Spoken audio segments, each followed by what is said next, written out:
Hello, everybody. Welcome back to another episode of Art and Outdoor Life here with John. So, I'm going to show you how I make my Paynes Gray, okay? And I'm going to tell you why. Okay, first and foremost, Paynes Gray, and we're talking watercolor. Paynes Gray does not come in all of watercolor sets, okay? And I've been painting for almost 2 years.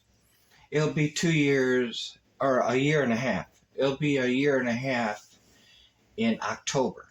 Okay, so first of all, let me show you my palette. This is one palette, and I'm getting ready. I'm going to clean all this today. So I put my colors along the palette here. Let me turn it around. I put my colors along the palette, not in no specific order, but I do try to keep the browns close together and the darks, and like here's a couple different kinds of blues over here, there's a yellow over here, there's a couple different reds, and then a couple different blues again, yellow and yellow orange. I mean, I don't have no specific way that I do this. Okay, but I have other palettes. And by the way, I bought this at for $1 at the local store, the thrift shop, for $1. Okay, so this is what I've been using, and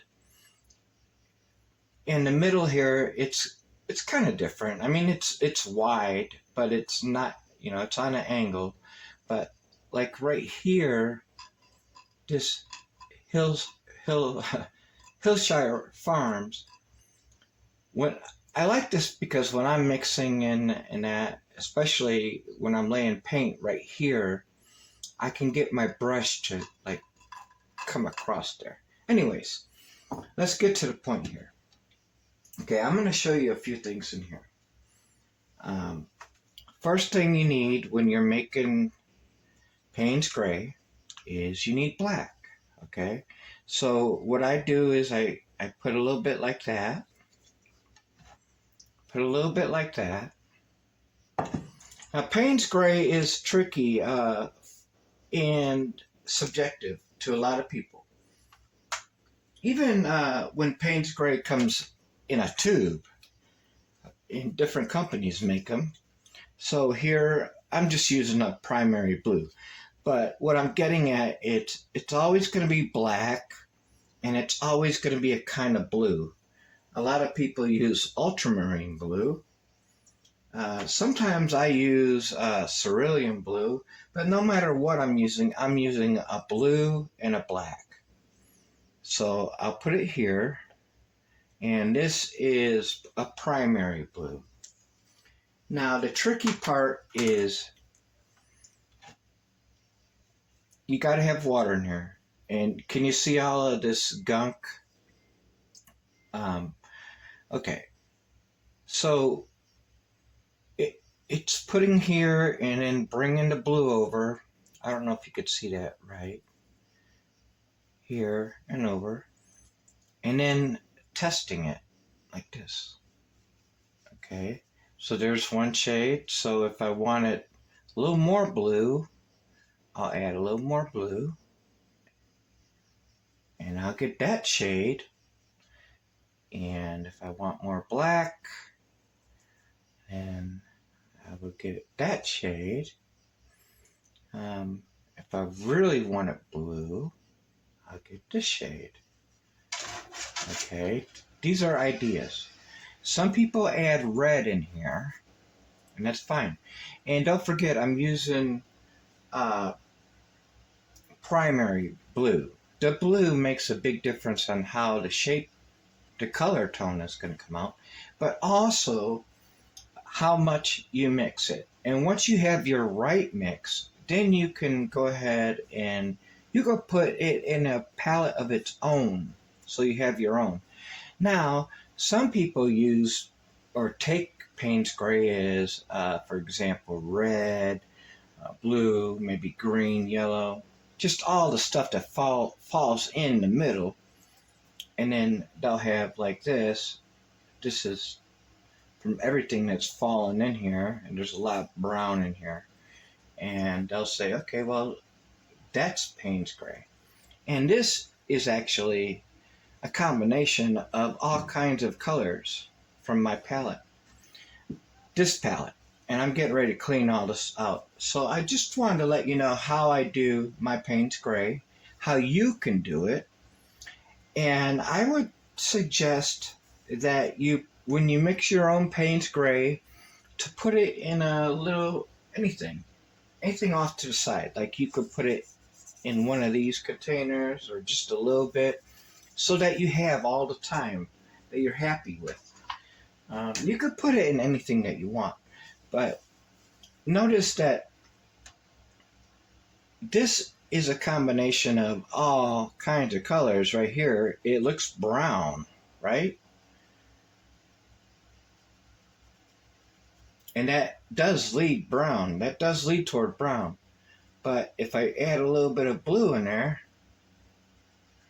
I'm going to get a shade of Paynes Gray. Now, but the primary colors are black and blue. And the reason why I've been making Paynes Gray on my own is because I have not been to Hobby Lobby or Michael's or anywhere else to buy my watercolors. And so I go to Walmart. I live in the middle of nowhere, very remote out in the country. So Walmart's the closest place, and they don't sell Paynes Gray out here. So, and, I started making my own. And the question is very legitimate. It's a legit question. Is there a certain kind of Paynes Gray that is, perfect or whatever?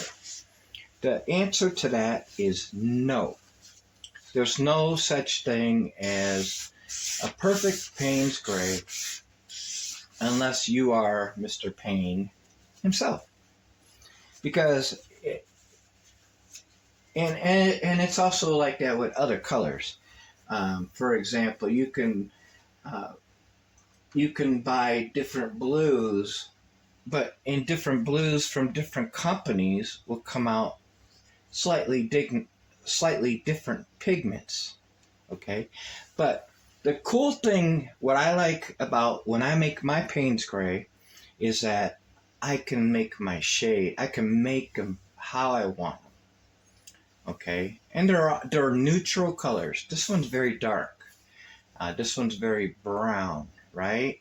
Okay, but the more color you add to it, obviously you're going to dilute. I mean, the more water you add to it, you're going to obviously dilute the pigment. Okay, so I like to make mine very strong, and I try to keep it away from water. And then when the water hits it, then it just becomes, what it is. So my Paynes Gray is always kind of fluctuating in and out. Anyways, this is just one example of how you can make your own Paynes Gray. And Paynes Gray is used all the time. Some painters don't like it that much, and others painters love it. And I love Paynes Gray. I love Paynes Gray because especially for the winter scenes are amazing with Paynes Gray. And so are waters, different kinds of like ponds, rivers, and even buildings and structures. Paynes Gray is an awesome color. There's been a lot of debate on it over the years, but I suggest that you try making your own Paynes Gray, because one really cool thing about Paynes Gray is that when you mix your own colors, nobody can say, yep, I bought that at the store. Yep. Nope. No one could ever say that. The great thing about Paynes Gray is that it's your own color. Your own color. And nobody can mimic that. It didn't come out of a tube. You made it yourself. All right. Well, thank you again for viewing, and I will talk to you later. All right. I will see you later. Thanks again, John. Bye-bye.